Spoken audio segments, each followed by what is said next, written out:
Good evening, everyone. This is Joe Montaldo with Writers of the Future. I'm out in Los Angeles interviewing the Writers of the Futures, the artists and the writers.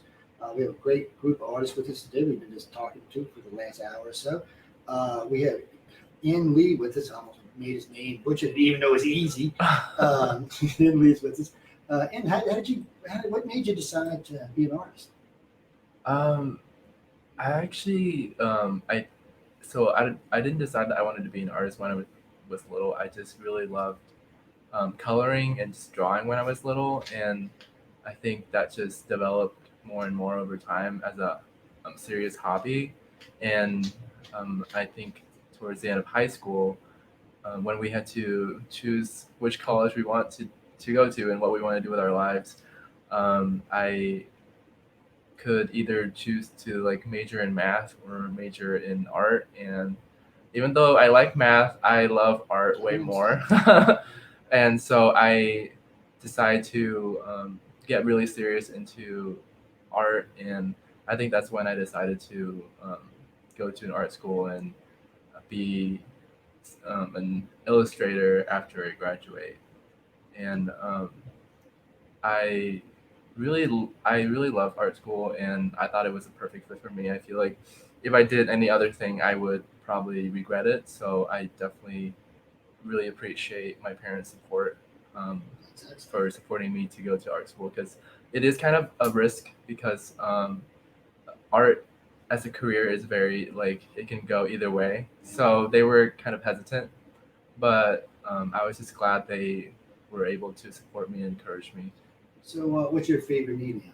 Paint, oil, My favorite computers? medium, when I first started doing art, I did like all the traditional like watercolor and oil and charcoal and all of that. But then I discovered digital painting towards the end of high school, and I first did it with my finger on an iPad, and it was very messy. Okay. But even though it was very messy, it looked unrefined. I still was drawn to it, and I really loved it either way. So after I learned that there is a more advanced version of digital painting through Photoshop, I was immediately drawn to that, and I bought my first like very small dinky tablet to use, just so I could have fun with Photoshop. And I just loved it even more, and it evolved just from there. And I now have like this cool 22-inch monitor that I draw on, Wacom Cintiq, and it just I guess developed over time from like a small, really small tablet to like a medium tablet, and then now, since I graduated, I'm doing freelance work. I'm working with a really big monitor. So. Yeah, that's the best way to go. I know a friend of mine's got a setup. He's got a nice monitor. He's got a pen that plugs into the computer. He's got a couple of he's got these little pads that are about this big that also plug into his computer. Mhm. And so he uses his pen. He just draws. He draws like he's using a real pen. He's just doing it on the computer Yeah. instead. And he's really good at it. I mean, I told him to submit. He won't submit. He's hard at it, but he makes a decent living at it. So he's not so much worried about it. I said, submit. He said, no, I'm making too much money. I said, no, you're not. I said, I know what the threshold is for money. You're not making too much. And I said, I'll call John and ask him. I said, but I don't think so. So I made him go look at the site and see if it had any information on there, but not really. Mhm. It's got a little bit, but not a lot. So independent. You want to go independent, freelance? Yes, I would. I think my ultimate goal would be a successful freelance illustrator. Um, right now, I am doing full time freelance, and it was definitely I was stumbling at first, because right after you graduate, it's not a very easy thing to go full time freelance. So it was slow at first, but then over the past year, I've gathered more work, and so now it's a um, consistent amount of work coming in, so I don't have to like hustle anything. And so at this point, I'm just working on getting bigger clients and building my portfolio, and just try to build a bigger name for myself. It's the way to do it. I started out with one little customer, and then two, and three, and now I got 105 customers, which 25 are multimillionaires. Two of them are billionaires. It's so it it takes time. I'm not gonna lie, but if Mhm. you're talented, I can tell you this: if it's something you love, that's the number one thing. Yeah. Because I had degrees, all kind of degrees at the Union when I got out of the military, and none of it I wanted to do. I just I liked electronics and I liked computer work, but I wasn't getting any satisfaction from what I was doing. Mhm. The first time I remodeled the house and seen it when I was done, I was like, oh man, I got real satisfaction out of it. Now we do like after Katrina, we had the first office building, the first apartment complex running up the storm. We're remodeling 3 eightplexes right now, and we're getting it in. They're letting me remodel, so I get to go in with what I want. So we're going a little bit more high end with it now. And it's nice, and customers like that. So as you go along and they learn to trust you more and more, they're going to ask you to choose. It's, send me something. They'll give you a call, say blah blah blah this, and then they'll say, send me what you think. And if it's not, they'll call you back. Y'all go back and forth. But it's the way to go. I mean, today, when I was growing up, everybody had to have a job. Yeah. But that's not America today. I mean, you can make a good bit of money sitting in your butt at home if you want to. I know people who work for Amazon just moving stuff around on their computers making $60,000 a year. So it's a different world now. And a lot more people are going freelance and starting their own businesses, and a lot because it's just a better way of doing it. If you're going to work that hard anyway, you might as well work for yourself. Mhm. I'll be honest. When I was working for a different company, I worked 40, 50 hours a week. I made good money. But when I got to start working for myself, I was working 70, 80, sometimes 90 hours a week. And as the company grew, it got worse and worse, and I started bringing more people so I could start having more free time. Then all of a sudden, I ended up at a radio station. I was like, Jesus, what am I going to do with this thing? And but I love it. I love both. Both my careers are great. And I'm a spokesperson for iCards too, so I travel a lot speaking for them. I also am a spokesperson for Rights for Young Men. So we travel talking about that a lot because the country's kind of forgetting about our youngsters. And so we travel for them. We also have a group that works with us that's Rights for Young Women. It's not for anybody really over about the age of 25. We just want the world to remember they're still there. Mhm. I know we're changing everything fast and things are moving fast, but we don't want things to change at the cost of someone else. We need to find a way to balance it. So we speak for them. It drives me crazy when I speak for them too. But I was out in California just a couple months ago doing a lecture on it, and but it's something that needs to be talked about. So we want to keep it fair for everybody. So for y'all coming up, y'all are young, y'all got a lot of talent. There's a lot of advantages. Where are you from? I am originally from Vietnam. I was born in Vietnam. We And broadcast in Vietnam.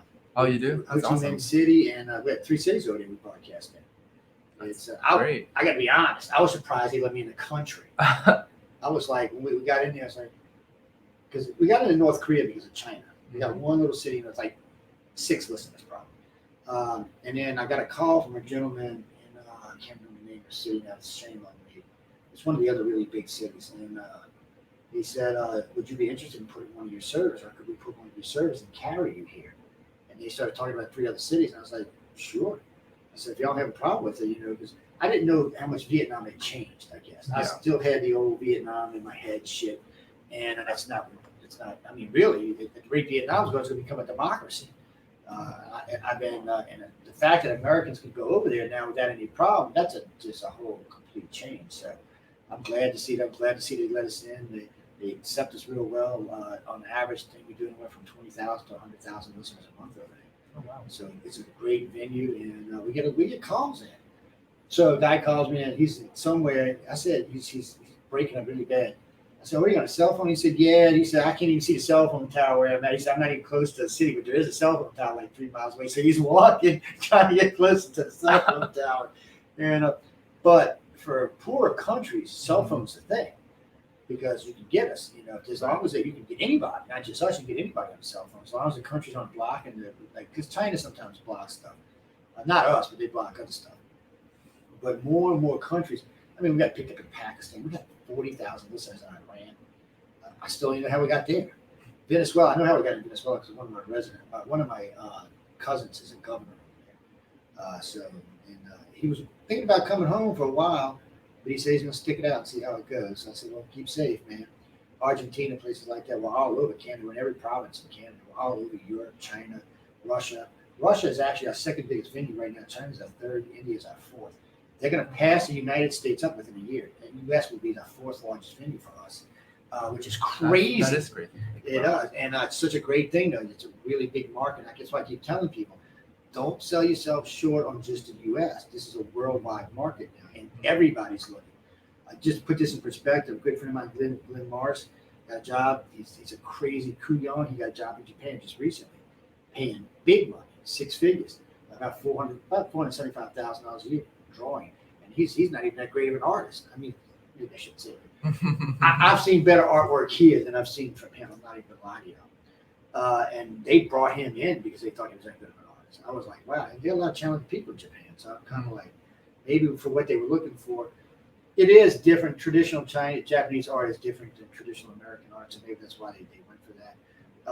But still, it's nice to see him get it picked up like that. He put up an ad and he put it on a worldwide site where you put it in for jobs, and boom. It was like a week he had a job. I was like, damn. He posted one of his portfolios, and boom, he was hired. And he loves it over there too. Yeah, because he looks like a giant. He's like 6'4", so he's towering over half the tent. I'm like, dude, I said, they think you Godzilla walking around. I started laughing. I'm like, no, really, dude. He's 6'4", 305 pounds. He's a big guy. Mm-hmm. And it's like one of my others, Mike Langley out of California. out of New York. He's 6'6", 305 pounds. He's a big boy too. And it's just so funny because I like hitting him in the chest because I'm 5'10". I'm like looking at him in the chest. I'm like, whatever, dude. But he's loving it. So it's just a lot more markets now. That's all I'm trying to get across. So, for sure. So when you're thinking, especially since you're going freelance, think about the U.S. market and everything you can get in here. But if you find it a little slow, just feel it, man. Europe's looking for people. China's going to be a lot harder because they got a lot of people there, so they're trying to get them to go to work. And China's not going to pay the kind of money. Not right now, they won't. Besides, they're kind of a little hacked off in the United States at the moment. So that Wuhan stuff is really hacking them off. But still, there is a market there too. Now, I'll tell you the market of China. If you do freelance and you've got a portfolio, you can place it on one of their sites, like in Ho Chi Minh, in Beijing, or in Hong Kong, or somewhere there. And what you'll do is there's a way that you can get a representative over there. Now, I forgot what they call them now. It's kind of like a broker here, but they got a different name for it. But you get them over there, and they will represent your artwork. They'll take 10% off the top of every sale, but they will actually go out and push your artwork to people in Hong Kong and in Beijing. So these are huge markets. I mean, I forgot what Hong Kong was, 24 million people or something. Also, Mexico City's just opened up. They're looking for a lot of people because in Mexico City, the education level is much lower. About 50% of the population is illiterate, so it's hard for them to get the kind of talent they're looking for. So they're looking for there, and they don't expect you to move down there. You can stay here and do the work. Thanks to the internet, there's no need to move. So there's always those kind of markets as well. So just don't. I always tell everybody, don't sell yourself short. There's a lot of things to get involved in. And I know being an artist up and coming is not easy. But man, once you get the first 5 or 10 customers, you're well on your way.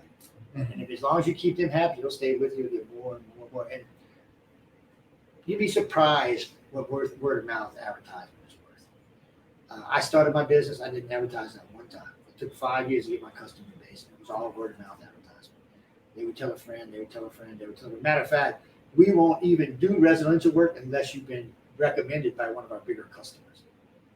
Yeah, we won't even touch it because residential work is a nightmare. So we won't touch it unless you have to be recommended. We're like, hey, lady, they come here. Nope, sorry. I said, do you know any of these people? Nope. I said, don't worry about it. But you come highly recommended. I said, yeah, but nobody's recommended you. I said, the world's changing. I said, we want recommendations on you too. We want customers that we can trust. It's not going to change halfway through whatever we're doing. It's insane. Where can they find you at? They can find me at my portfolio website, which is at anhleeart.com, spelled ANHLE art.com. That's an easy one. I like that. See, I'll remember that one. And it's also the same thing for my social media on Instagram, ANHLE art.com. So one last question for you. Where do you hope to be in 10 years? In 10 years, I hope to be still freelancing as an illustrator, but working for much bigger clients. 10 figures. Yeah. And don't think that's a dream. That's quite possible. I mean, hopefully that would be awesome to have that. But yeah, in 10 years, definitely having bigger clients and just be able to work on like really big productions, that would be super awesome for me. My first year I made 7 figures. I took the next year off. I partied the whole entire next year. I'm not kidding you, man. I had partied. But all my friends, I must have spent $300,000 partying that entire year. Well, I had partners, so I knew they were handling the business. I'm like, well, that's what I said. And because I'm the final say on everything. So I never thought that was going to happen. If you would have told me when I was 25 that I was going to be making 7 figures a year, I'd have said, well, you know what? Now, for us right now, we can be anywhere. Usually, companies always make six figures, but we do every once in a while get like when the hurricanes through, they'll jump us over seven figures. The three jobs we got right now will put us at around 700,000. The rest of the jobs will put us around close. That's not all mine. I got partners, and we got other things we got to pay out and all. But still, my cut for 3 months this year will be $400,000. So it's that's what I'm saying. That's Don't crazy. sell yourself short because I had no idea that I would be making this kind of money. And there's no way you could convince me of this when I was young. I said, "You stupid! What are you talking about?" So, like I said, it's the best piece of advice I can give you. Make sure you're doing something you love because it's much Yes. easier to put a lot of time into something you love. If it's something you don't like, you don't want to do it. You kind of, you do stuff half-assed and stuff. So I tell people, even artists and writers, if you don't feel that sense of accomplishment, you need to find another job. So you look like you're going to be there. So I hope everything goes well. I wish you the best, and we'll give you a call a couple of weeks, and we'll get you on for a good show and take a good view of your artwork and see where it's at. One more time, give them the website, and I'll let you get over there. Okay, my portfolio website is anhleart.com, ANHLE art.com, and my Instagram is also the same thing. All right, and thank you.